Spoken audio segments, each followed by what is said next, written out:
Hello guys, nandito na naman tayo sa pagtitinda ngayong araw na to. Ito yung pinaka matungal kong kita Sunday.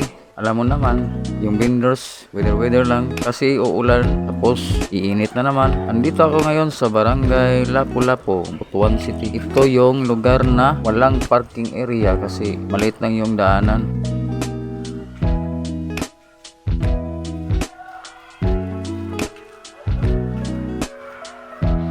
Okay guys, lipat ako sa kabilang barangay. Nandito ako sa Maon, Purok Balantiyong. May naglalaro dito ng basketball. Kaya lang matungal pa rin kasi ano lang ng ulan.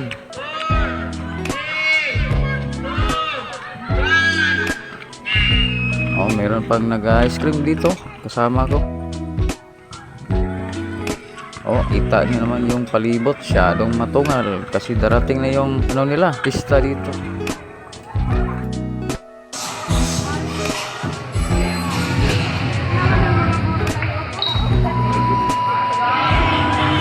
Okay guys, gabi na ako nang natapos, lumipat ako sa Barangay Golden.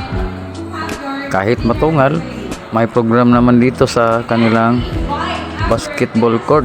May mga bisita ata, galing pa ng Surigao. Dito na naubos yung paninda ko. Okay, salamat guys, may mga panauhin pa dito.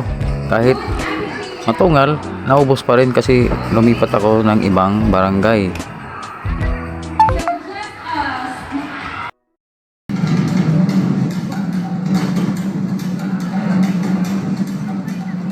Okay, huwag kalimutan yung subscribers, comments, like, share at notification bell para may update kayo sa vlog ko.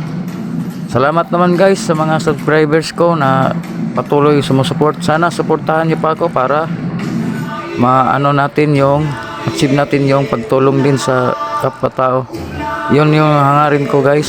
Salamat guys.